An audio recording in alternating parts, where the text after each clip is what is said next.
Alrighty, welcome back to the weight room. Thanks for tuning in for another great episode. We have a special guest coming in all the way from Italy today. We're going to be talking about his athletic career. We're going to be talking about training, a little bit on diet, a little bit on just kind of overcoming obstacles and things like that. So enjoy the episode. But before we get started on this great conversation, I just want to remind you to subscribe wherever you're listening to this episode or wherever you listen to podcasts, as well as leave us a rating and review on Apple Podcast. Both of those are greatly appreciated. And if you're enjoying the content, share it with a friend, share it on social media, share it wherever. That's also greatly appreciated. Other than that, though, let's get started. Here we go. Well, my name is Patrizio Viero. I am from Italy, north of Italy, 45 minutes from Venice. So it's an amazing place. I'm really lucky.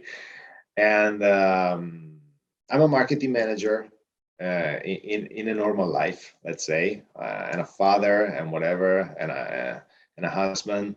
So like a normal life, let's say. But the thing that I love to do most, except all these amazing things that I have, is run and compete in the Spartan races and OCR in general. So obstacle course races in general.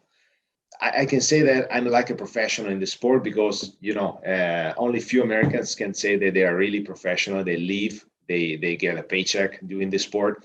But all over the world, it's a real professional because you have to do another job because it's a poor sport. There's no money invested. So I train like a pro. I eat like a pro. I live outside of everything else that I got, like family and work like a pro. I have coaches. I compete in many races during the year, so I can say I'm like a pro, even if I don't leave. I don't get a paycheck with this, and I get involved in this like it was 2014, and I was going to China, and I was at the airport, and I saw in a shop there was like a magazine with the big Sparta race on the cover, and I said, what's that? Wow, I need to figure it out. What's this? So I bought the newspaper, I bought the magazine, and I read about Spartan race. And since that moment, I was completely involved in this new sport. It was fairly new in Europe because it is arrived, I think, in 2014, I think, or maybe 2015. And I remember that I started to train because I was a little bit out of hard training. I practiced sports since I was a kid, but then life it makes you in front of different choices. So I was fitted, but not enough just to be fitted, just like a normal athlete. But then I started to push myself harder in order to start to compete in the elite wave. So I wanted to start from the top. And so I fixed my target, and I trained for like a year before to be ready to race. And my first race was in 2016, was first Spartan race in Milan. And since that moment, I moved forward and I competed again every year. So this is basically the starting point of my when I get involved in the sport, and now it's spread all over the world, so it's well known everywhere, also in Italy, also in Europe. Gotcha. That's pretty cool to come across it that way. What kind of sports though did you do before? Maybe in your childhood and before you started the Spartan. Yes, well, since a kid, I told you I started to practice sport because I really love sport, any kind of sport. My favorite sport, for example, it's football. I mean, American football, not soccer. And so I played so many sports, too many, I would say, because if I had the chance to stay focused in only one sport, maybe I would have reached a very high level, because in all sport I reach like a top level, but not a professional, like to live with that sport. Because life is different for everybody. So I was not, I was basically alone all the day because my parents were working. So, when you are alone and you are not put on a path, you decide by yourself when you're a kid, when you are young, when you're a teenager, maybe you don't follow the right, you don't take the right decision. So I changed so many sports. I practice, like swimming, like baseball, basket, American football, climbing, kung fu, sanda. Too many. Rugby. What else? Too many. Too many. Because I love sport basically. So I remember every September I was so excited to see what I would do this new year. So because normally September is the month that you decide and you start a new sport, because everything start back in September. So I remember September what I will do this year. Basket, yes, I changed so many times, but it was funny because I also experienced so many situations, know so many people. It was good in some way, but when I think back with the final goal to become a real professional, I have to say that maybe if I had a chance to be focused, maybe pushed by somebody else, pushed by my family to say, stay on that sport, try to reach a better level, try to, be an elite, maybe things would have moved in a different way. But at 38, I find, because I'm 33 right now, at 38, I discovered 37. I started to compete in the Spartan races. And since that moment, I kept training hard only for that sport, only for that target. So I have to say that in the end, I found my real passion, the thing that I really love to do. And next year will be my 7th season in this sport. I mean, obstacle courses in general, not only Spartan race. And I still have the motivation to compete again, to live new adventures, to find maybe different kind of obstacle races, because they started from Spartan races, but then they move in different situations, different paths all over the world. And for example, last week I was in Amsterdam trying a new kind of race. It's called High Rocks. There is High Rocks in the States, and next year there will be the World Championship in Vegas, for example. It started from Germany and then it's spreading everywhere. There will be races in England, in Spain, in the States for sure, in Amsterdam, so Holland. And it was something new that was involved, something different, because it's an indoor race, not outdoor like the others. You have fixed obstacles, let's call them obstacles. You still have the run in the middle, so you have to run, then you have to perform something, perform something. It was so funny, and having the chance, to try different things, but that stay under, the same situation, same sport, so obstacles to overcome. So it's a mix of run and obstacles. That's basically what it is, a Spartan race or an obstacle race. So you have to run. It could be a trail, or in this case, it was an indoor situation. And then you have to perform or to overcome an obstacle or perform like a workout. This is so funny, and also funny to try them in a different way, like it was in Amsterdam a week ago. And I think, the Spartan races are pretty popular. I don't know how many people have done them, but I think a lot of people kind of know what they are. When you go to do a race, when you see kind of the crowd and the environment, what kind of people really are there at a Spartan race, doing a Spartan race? Is it always kind of like a pretty high level athlete, or are there just kind of sometimes normal level, average Joe kind of people who go out there and do these things as well? Yes. So this is a world made of so many different people with so many targets in their minds.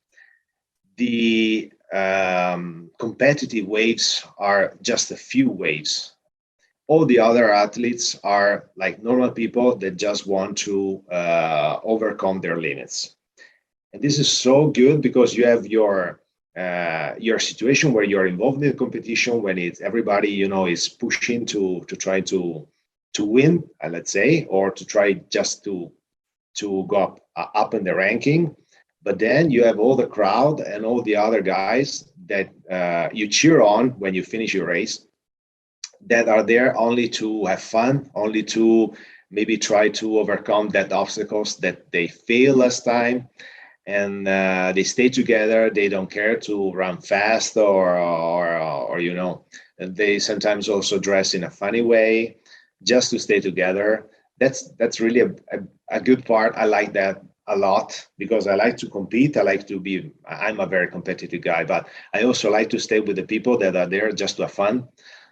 So always when I finish my race, I go around and cheer to the others, help the others, and say, "Come on, you can do it. This is the time you're doing it. You will overcome that obstacle. Come on, don't quit."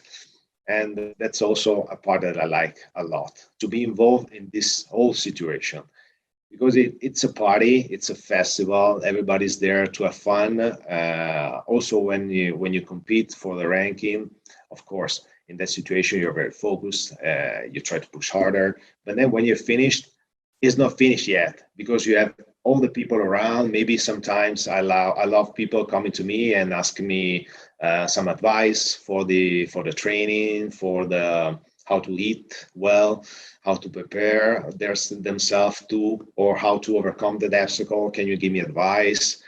And this involvement, it's fantastic. It's fantastic. I feel like important, because everybody is looking for advices, and is looking to leave the situation in the most complete way. And if I can be of help of this, I feel so satisfied. I mean, it's not only competing. That's the point I'm trying to focus on.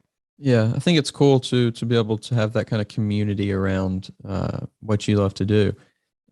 When it comes to like actually going out and racing, though, how many races is it realistic to do in a single season?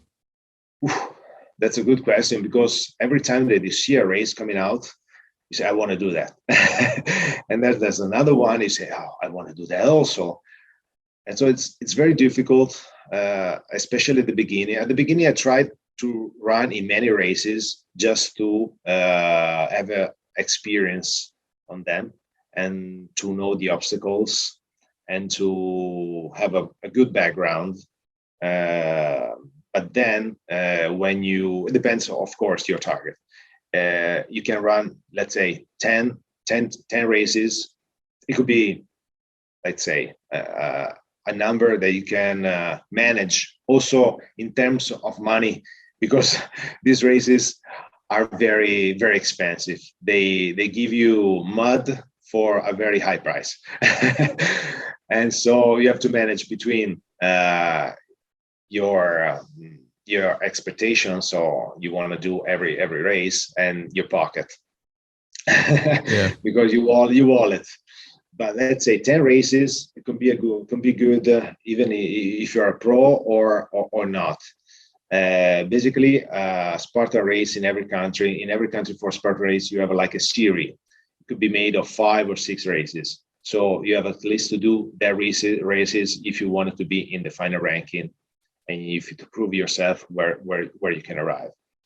Gotcha. Then, like in Italy, for example, there is the Italian Championship, or OCR Italian Championships. There are 7 races. So it's up to you to focus on which competition, which championship I want to be involved in. The Spartan race, in this case, Italian OCR Championship, or there's also the Spanish one, the German one, or you want to be involved in like little leagues that are popping up everywhere, like regional leagues. So you really, at this point of the season, that it's basically off season, you have to think about the next year and see where I want to go. And even you have to consider if you have qualified for some World Championship, European Championship, that are big targets. And if you want to compete on them, you have to plan back and see the the races that you have to add to be ready for that big event. So it's quite difficult. If you leave it like an open racer, you can do whatever you want. Just choose the one that is near you, for example, so that you don't have to travel too much, or the one that it's funnier for you, or that you heard it's fun, it's challenging. If you're a pro, you need to focus on 2-3 big targets and then plan accordingly the rest of the year. But I would say I normally race from 10 to 12 races every year. When it comes to your training, though, you mentioned kind of, the training aspect a little bit, and people always want advice and stuff like that. And I think it's one of those things, like, it's not just running. It's not just running. So how do you kind of get ready for obstacles for a race like this? Like, is there a place you can go, like a gym that has kind of some stuff you can do? It depends where you are. I know that in the States, this sport, it's everywhere. They have gyms where you can train specifically for this kind of sport. In Italy, it's growing, or in Europe, it's growing very fast, and they're also opening gyms where you can train specifically to overcome obstacles. So they simulate the obstacles that you will find on the race. They are like outdoor parks, quite big in some situations, where they reproduce the obstacles that you will find in a Spartan race or in an obstacle race. And there are quite many around, not so many like in the States, but there are outdoor parks, and also they are building the indoor parks. So they are like changing the gyms, the normal gyms where you lift weights, and they are taking apart where they took out the weights, and they add the different structures just to let everybody train, because this is the demand that it's growing. People want to try for alternative races. They don't want to lift weights and that's it. It's not interesting. When I heard people, they say, I don't want to go to the gym because you just lift weights. I get bored. But now with these races, people train in a different way. So also gyms are starting to think that if I want to get an answer to this demand, these questions, I want to train this way, they have to change also the way of thinking about a gym. And so if you wanted to train for Spartan races and obstacle races, there are coaches that train to be ready to train people for these races. For me also, I also have done a specific course to train people.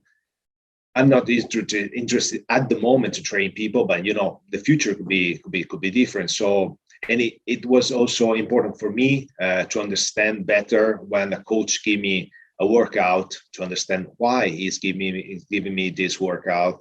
What's the final reason? How can I improve more? So it was useful for me, and maybe in the future could be useful if I would like to train other people. So you have to find a coach that it's trained, that studied to be an obstacle race coach, and you have to find a gym that allow you to have the weights specifically designed for a Spartan race, like a sandbag. Or a wall ball that is not a CrossFit, but it's a mix. Also, CrossFit boxes are understanding that they should offer something more. So they're also changing a little bit, because I got a CrossFit near here, and they're also changing the way of selling plans, training plans. So you have to check around you, because they're really investing quite a lot in obstacle races. Find the right gym that is no more the gym that we used to know, and find an outdoor camp that it's an OCR camp basically, and that's the best point for me. You can do it alone, but you can do it just to have fun with the friends. If you want to, be a better, a more competitive athlete, just a bit, you need to be followed by somebody. that's the best way if you want to grow your preparation, grow your way to go to the race and feel comfortable when you face the obstacles. Because if you don't have somebody that explain you exactly how to do it, you will struggle so much to overcome it, and the satisfaction would be for sure less than you face it and say, oh, okay, I know how to do it. It will be hard, but at least I know how to do it. Right. And in your own personal experience, when you started training, did you have somebody there? How did you start training? And what was your biggest kind of realization about maybe the difficulty of how this was going to go down?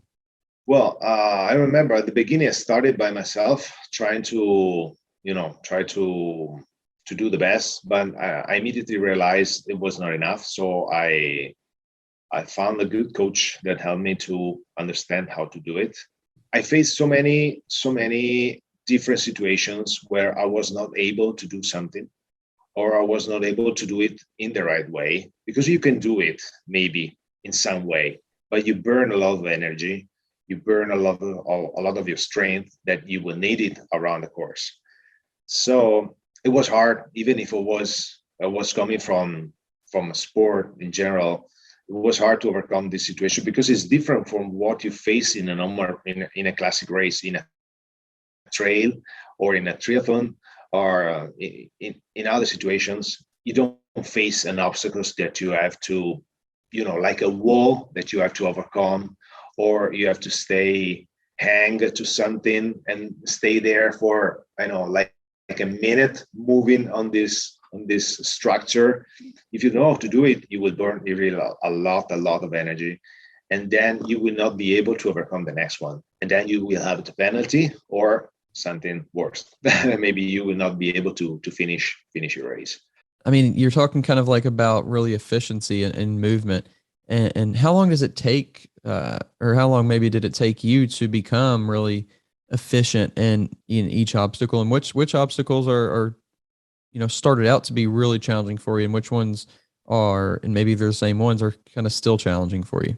Yes. So let's say that another interesting point of obstacle races is that they change the obstacles every year. And so every year you face something new. So this is also very good. Maybe in Sparta races less, because they have fixed obstacles. Maybe they introduce one or two every year, not much. But in general, other obstacle races, there's like a run between the organizations to put on the line different obstacles to change people. And so every year is different. That's very good, very, very interesting, very challenging.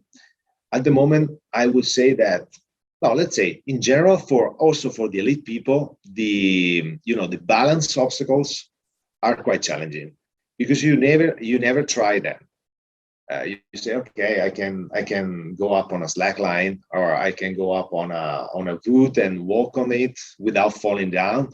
But then when you face it and you are tired and you're difficult to breathe, and you start to do it, and then you fall down. Oh, come on, I can do it. Then you go back, you try to do it again, and you fall again. You say, oh, maybe I should train also on this one.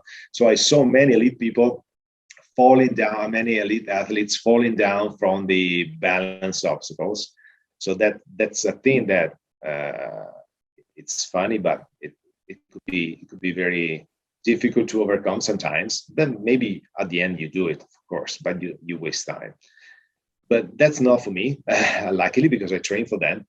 The challenging things, in my opinion, in my case, the challenging obstacles that could be still something difficult to overcome are obstacles where you have to stay hang for a long time with some kind of things to be hang on. I mean, not a ring. A ring is very easy to handle, but maybe when you have different things to hang on, maybe when you're not in a situation when your hand is completely closed, or maybe when your hand is still stay open because the thing that you're keeping it's big. That's more challenging, because there's a different situation in your arm, different, that maybe you don't have the time to train a lot when you are home or when you're at the gym, because they don't have everything to try. I have a gym in my garage, for example. I built a gym in my garage to be able to try almost everything. But with the thing that they are changing every year, you cannot stay up to date for everything. So in my case, really, if the hand stays too much open with things to hang for a long time, maybe there are, like a series of 3, 4 to stay hang. That's challenging for me, still challenging. So I need to improve it. So I'm planning to go to go bouldering, rock climbing this winter, because next year there will be the World Championship in Vermont, in the States. And this year I was not able to go there, for COVID. They didn't allow me to fly there. But next year I will be there for sure, and I want to be fast on the obstacles. And so I don't want to have any issue on obstacles. So I will train a lot on my grip. Yeah, that's one that I think it's so interesting how like our normal weights and things we use in the gym, like in a normal scenario, they in a way kind of make things a little bit easier on us, so it'd be interesting to see, like, in that situation, somebody that doesn't necessarily train for the obstacles specifically and kind of know what they're going to be, just seeing kind of like where your weaknesses do lie in your muscle and your endurance and things like that, I think is a pretty cool aspect. If you train in a snowy situations, obstacles are cold, and you're not prepared for that, because normally, if you train in a gym, you're not prepared for that. So what you have to do is to try to simulate the situation that you will face, every kind of situation, as much as you can. Try to simulate the situation. When you will face it, you will be prepared. So when I'm in my garage training, in winter normally, I have some ice, and I put my hands inside the ice for like a minute, and then I train. And then I try to hang on different things and try to move on this little gym that I created on the roof of my garage, with a lot of things coming down from the roof. And I try to move and stay hung with the hands that are barely freezed. And that's a point. Or if you're playing to race in a very hot situation, the same way, you have to try to, maybe in summer in this case, you have to go outside when there's a sunshine, and when it's very hot, and you have to push your limits and try to simulate the same situation that you will have on the race. That's very important. Also, clothes are very important to try before, because it happens also to me, errors, mistakes that you do when you don't try the things before. It was so cold, and I raced without shirt, and in the end I was like, completely, I was shaking, like it was impossible to stop me. But an hour after the race, I was still like this. It was so painful situation, so bad, and I throw away the race, because in the middle of the race, I was shaking. And I remember there was like I told you before, there was obstacles where you have to walk on woods without falling down. But my body was shaking, that it was impossible for me to stay on the line of the wood and walk on the woods without falling down.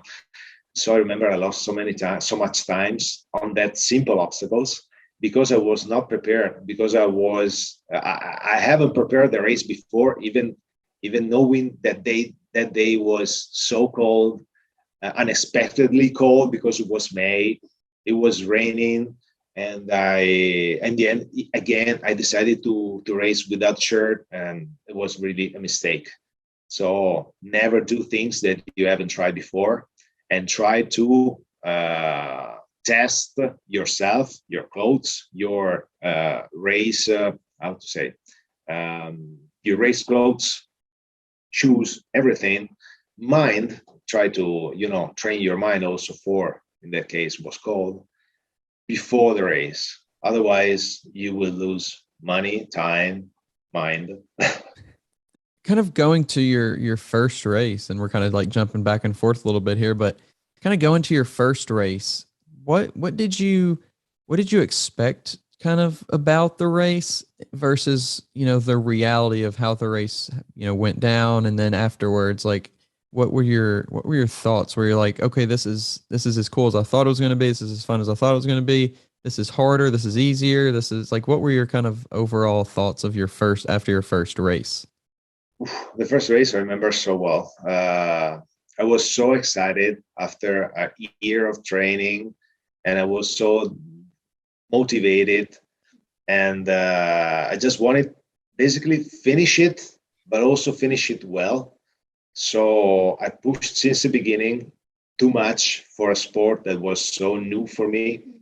And I remember that I was in the middle, struggling to overcome obstacles because it was the first time that I was trying that kind of obstacles. I failed some obstacle for sure, and it was very also painful. I can say more painful that compared with the satisfaction.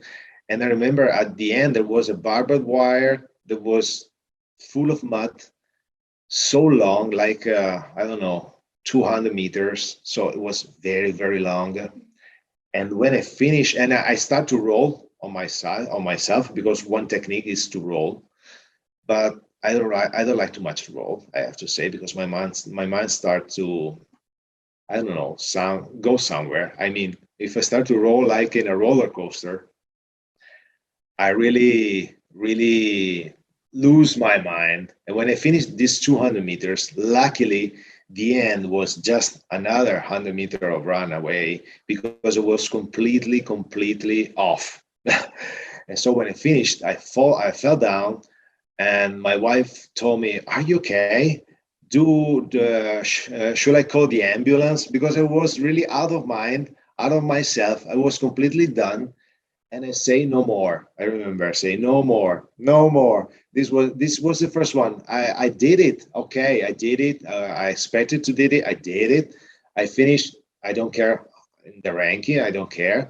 I finished. Okay, I'm satisfied. Got my medal. I'm proud. Okay, but no more. Really, I was so devastated. And say no more, no more.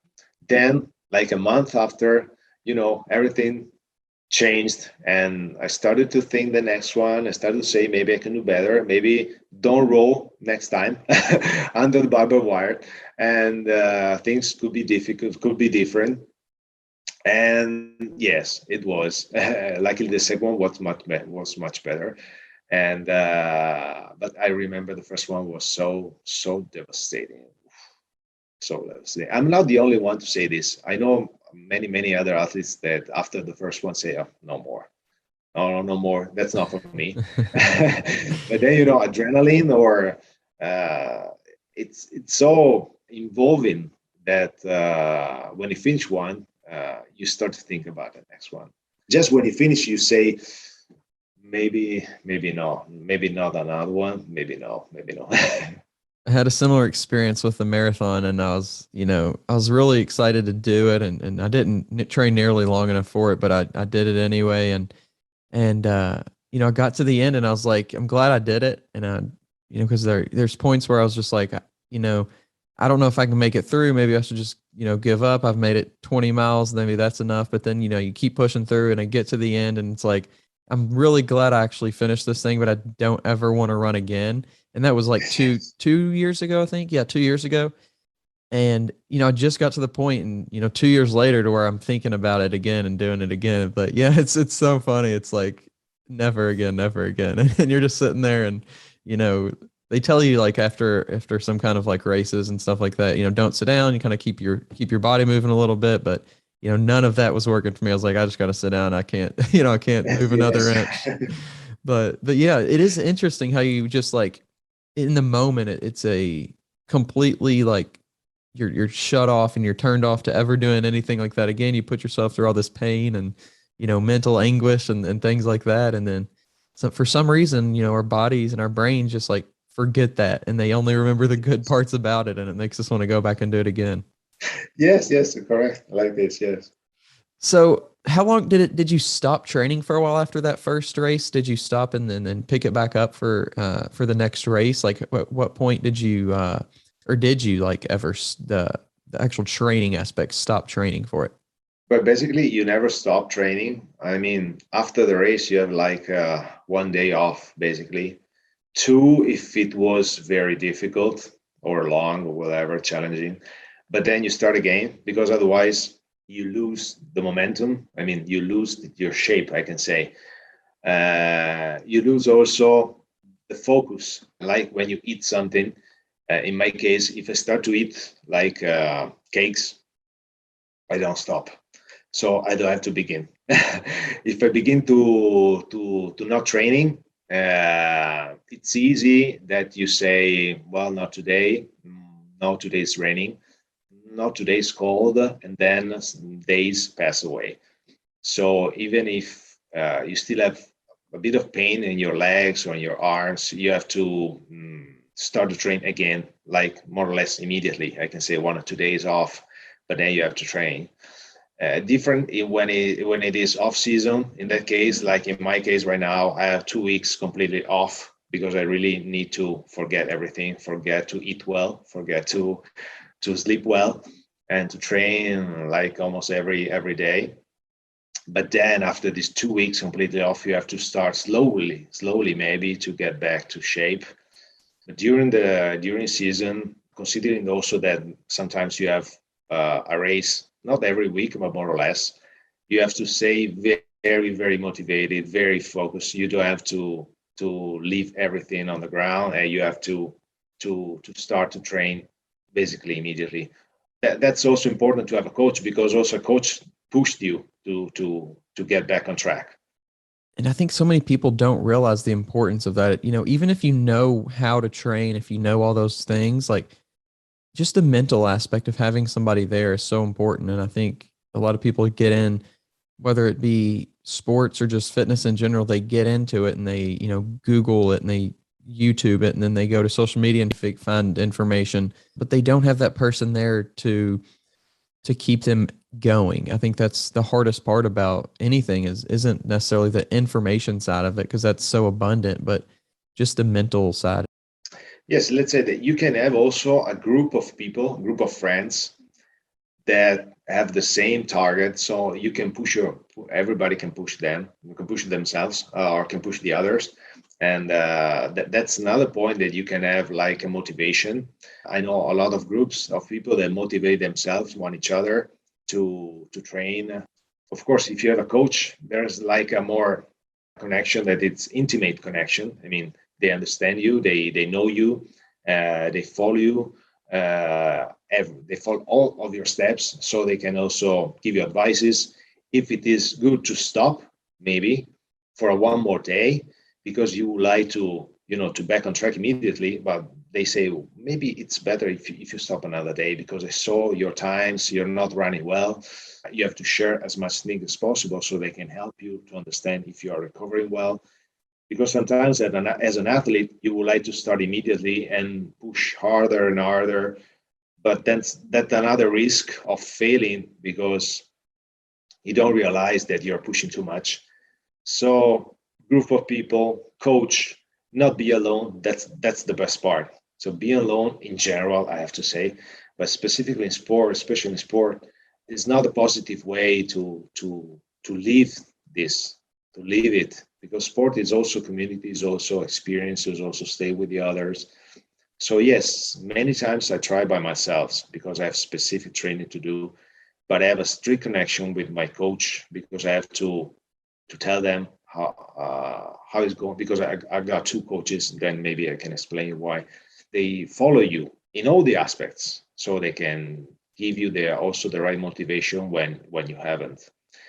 I mentioned two coaches because at the beginning was one, but I figured out that one of my weakness point was running. So I decided to move to a run coach specifically just for the run. And I stayed with the other just for obstacles, technique, strength. So I divided the two things. Depends. Sometimes there's one coach for all aspects, but I was not able to find one like I was looking for. And so I decided to split in two coaches. One is specific for to train my run, and the other to train my strength and my obstacles techniques. What is the distance for that run? You know, I guess it's broken up into several different kind of parts and everything, but how far is a typical Spartan race run?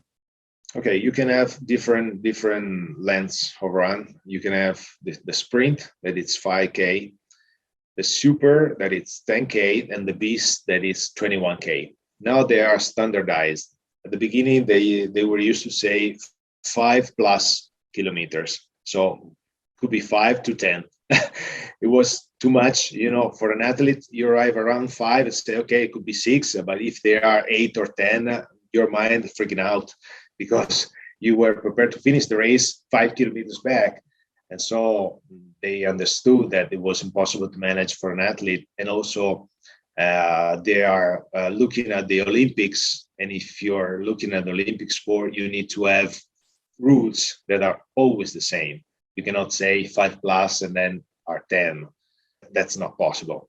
So Spartan races use these three lengths of race, but they also have the ultra that it's 50 kilometers plus 50, and they also have a race that it's a 24-hour race where you have to complete as many rounds as possible in 24 hours. That's very challenging.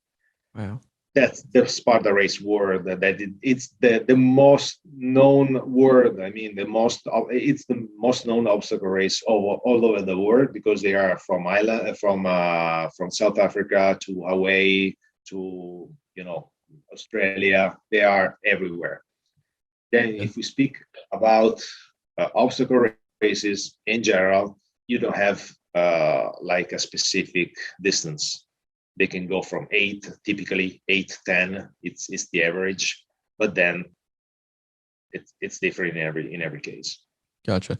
So definitely, really a really good amount of running and things like that. And I think that's just so cool to have that. It's because I think we do like lifting weights. People either they like to lift weights, or they like to run, or they like to swim, or they like to do, whatever. And I think the, Spartan and CrossFit too, definitely I think it has this aspect where it's like it really is a full fitness, full workout. You're working all your muscles, you're working your endurance, you're working your strength, you're working all these different things. So, I think it's just, you have to be a well-rounded athlete. And, I think it's cool to kind of get that, especially from the perspective of being available to just anybody to kind of go do, and try out and be a part of it. I think that's one of the coolest aspects of this kind of an event and of a sport, because it's accessible to just so many people. And it really, and I think just the social aspect probably now more than ever even has become just a huge thing for people. No, for sure you say the right thing. So you have a well trained body, a complete trained body, and that's one of the most important things. And it's very interesting to train like this, because you train sometimes one part, then the other one. So you run, then you do your leg workout or your upper body workout, your abs. So it's really complete, and you feel also so fitted at the end, because you train all your body.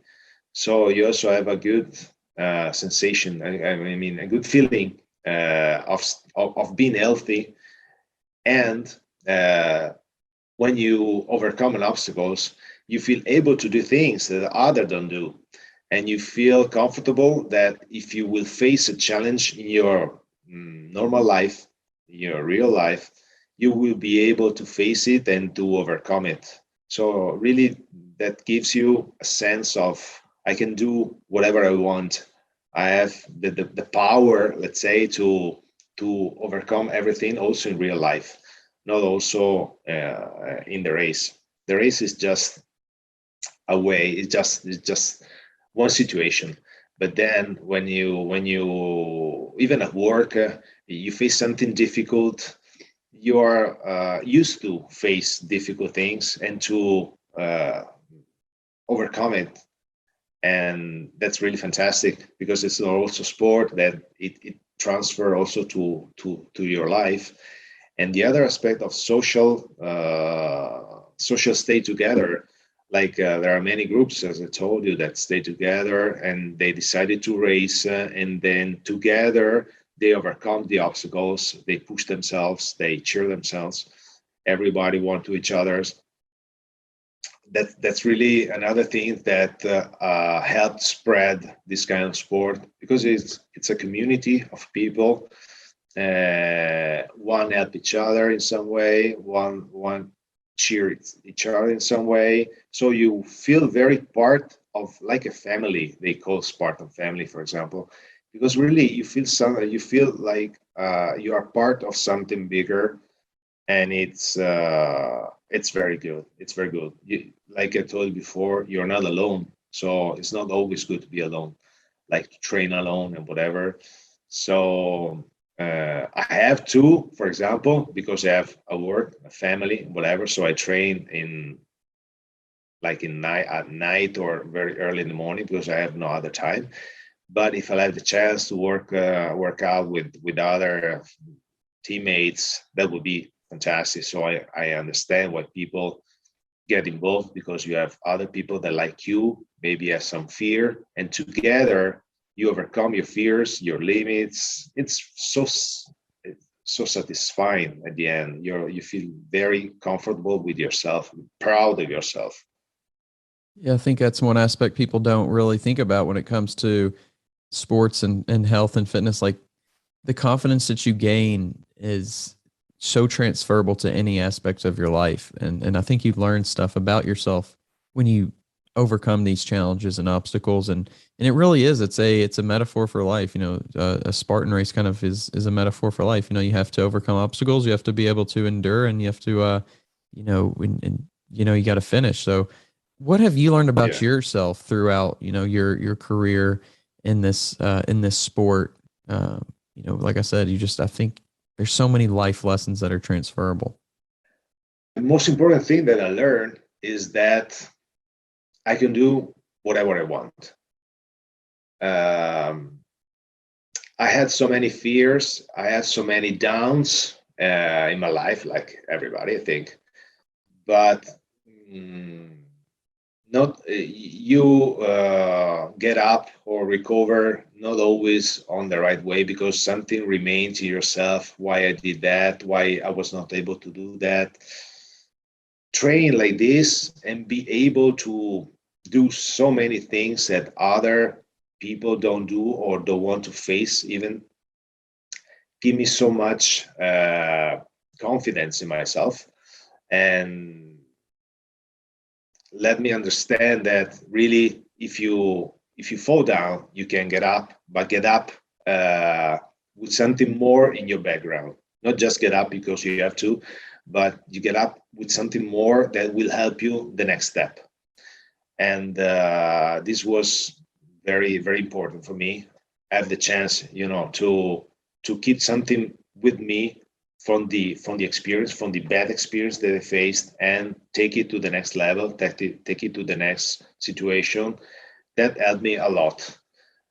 Because also I went through injuries, for example, almost every year, and almost every year it was a bad one. And that was difficult for, because you train a lot, and you arrive at the race, and you cannot perform as you would like, or you have to quit the race before. I mean, you cannot go to the race because you are injured. And that helped me to say, okay, I'm at this point, I will recover. I will recover well. I will be a better athlete next month, next year. And I saw during the 6 years of my career in the sport that every year was better. And in the end, this year was a injury-free year, for example. So I saw how the bad experience helped me and what I can get from the bad experience help me to face the new one without doing the same mistakes, or so at least doing with having less damage, less troubles. And in the end, I finally found a year without injuries because I grow mentally, I grow physically, especially mentally, able to handle the situation in a different way, arriving at the point that I was injury free. And so it was really, I have to say, a good season for me. And for sure, next season will be even better.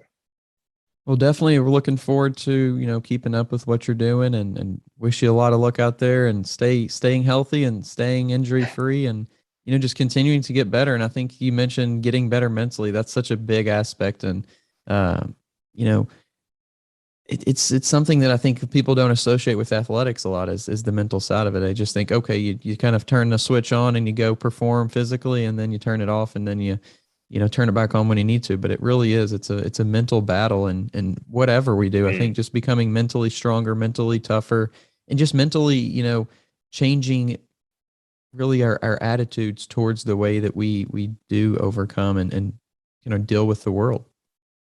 Yes, correct. Man, I really appreciate you coming on the podcast, and all the way from Italy, and it's really cool to get to talk to you, to make this Thank you so connection. much. Absolutely, man. Was amazing. Appreciate it a lot. Thank you.